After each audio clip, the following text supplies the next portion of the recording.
Hello everybody, welcome back. It's PH Picker. I had an excellent question from Rook Knight, so I decided to make a quick little video, do some explanations on what he asked. He asked why, for starters, that these peoples would have discarded their arrowheads or their spearheads, where we could find them today in the water, or in plowed fields. And also, how did they get there? So that's an excellent question.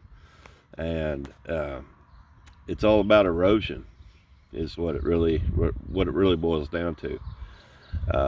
The reason why that they come in the creeks, they come in the water. What you do is, it's kind of hard, but you find campsites, and you don't just, I mean, there's, you can look and try to find real good ones. There's certain ways, like I can look through a field, I can just look through certain fields and tell if there's campsites there. And then if there's a creek nearby or something, there's a good chance that they'll actually erode down into the creek. That's why a lot of people say plowed fields. Well, that's true. You'll find a lot of stuff in a plowed field, especially if there's campsites. And the only bad thing about plowed fields is, of course, the plow is plowing the field up. Well, they're made out of metal. They go through, they dig down, up to a foot or whatever. They're going to hit those arrowheads and they break them. And so it's really hard to find some whole stuff. Now you will. I'm not saying you won't. In fields, but and it's easier to find them too, because they're just, you don't got so much rock to look through like you do in a river or a creek. Anyway, people around here don't plow that much anymore, so I don't really get to hit the plowed fields. When I was a kid, people, the farmers around here, they plowed a lot more. So there's a difference in that, but I will hit a plowed field. It's kind of few and far between.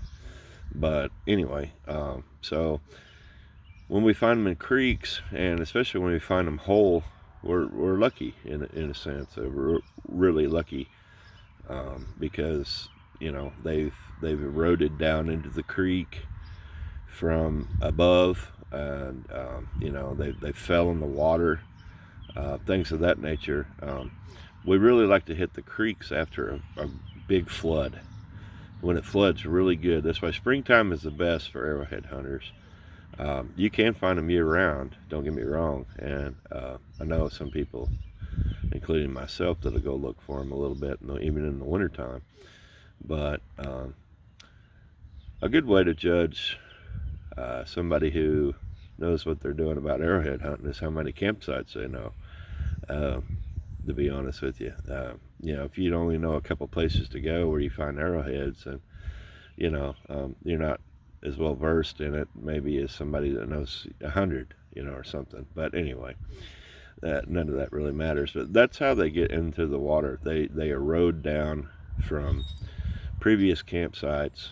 Now I'd also like to add that a lot of these, and I've said this before, what we're really hunting is spearheads, really. Of course, arrowheads.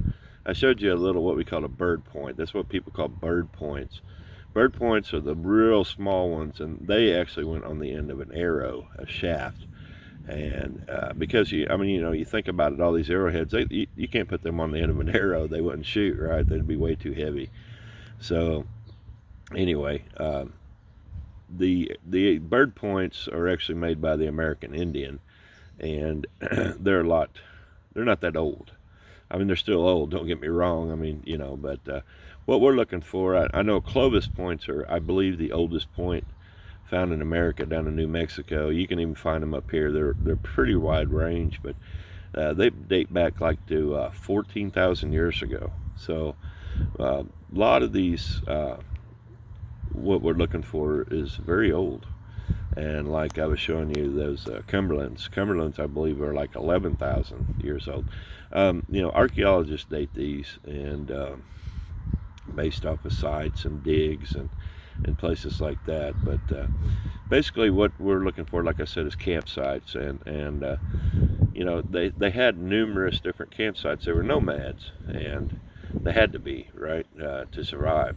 So they had various, you know, numerous campsites. Now that was the American Indian.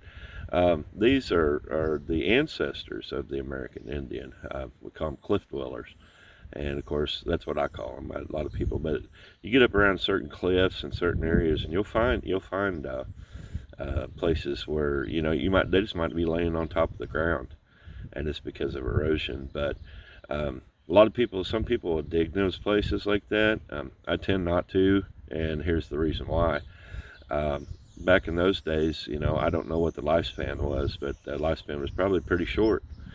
And they, you know, a lot of people, they die from anything. So when they buried their dead, they would bury them in the back of the cave. And so you get to digging around in there, it's very well possible you might dig up some old bones, right? And so I try to stay away from that, respect the dead, and it's kind of a big no-no, but some people do it anyway.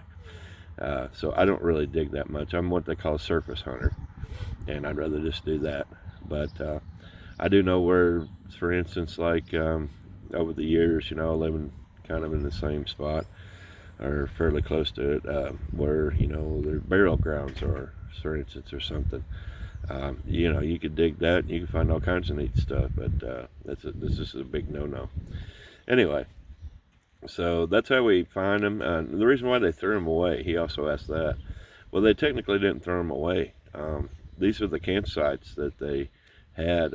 Who knows, they could have been wiped out by another tribe or something, and you know, they were just left behind, or maybe they died, or, you know, maybe they used their arrow and they lost it, or their spear, you know, or whatever. All different kinds of reasons why that's possible. But you know, that's why we find tools and things of that nature too. When you find a good camp, they were just there, and you know, we don't know. We can only speculate what happened exactly. But that's where you're going to find the concentration of where they lived. You're going to find a big concentration of your arrowheads and stuff. Now, like my little collection there, just from what I found with Marky, you know, sure, they're in here, and they're not, you know, they're not as thick as you think. I mean, sure, there's millions of arrowheads still out there. Don't get me wrong, but you have to go looking for these. I mean, we spend almost, you know, 8 hours a day looking, and we, you know, sometimes we don't find anything. So it's not like they're just popping up everywhere. You got to do a lot of walking, a lot of looking. You know, it's not a lot of wading, a lot of, well, we don't like to swim, but you could do that if you want to. But anyway, sometimes you just get lucky too. You know, I went to a place the other day and just popped out of my car, and I was putting my wading shoes on, and right there was one right there. So I mean, that happens sometimes. But anyway, sometimes you got to do a lot of searching and things of that nature. So anyway, that's that. But yeah, these are really old points, and you know, like I said, it's really hard to find them whole sometimes, and especially yeah, you're all right. It's great to hold history in your hand, you know, knowing that they're that old, and because a lot of these are from, well, like I said, the ancestors of the Indians. You know, and that, I believe they collected them too, to be honest with you. They carried them, or they used them. I'm not certain. Maybe they refurbished them. Not real sure, but you know, in those days, that's all they had was stone. So you know, probably took them a while to even figure that out. But that's what they had. That's what they need, and I mean, they last for a long time. So I just thought I'd make a quick little video. Sorry, the background ain't the world's best here, but anyway, thank y'all for watching, and yeah, any more questions, let me know.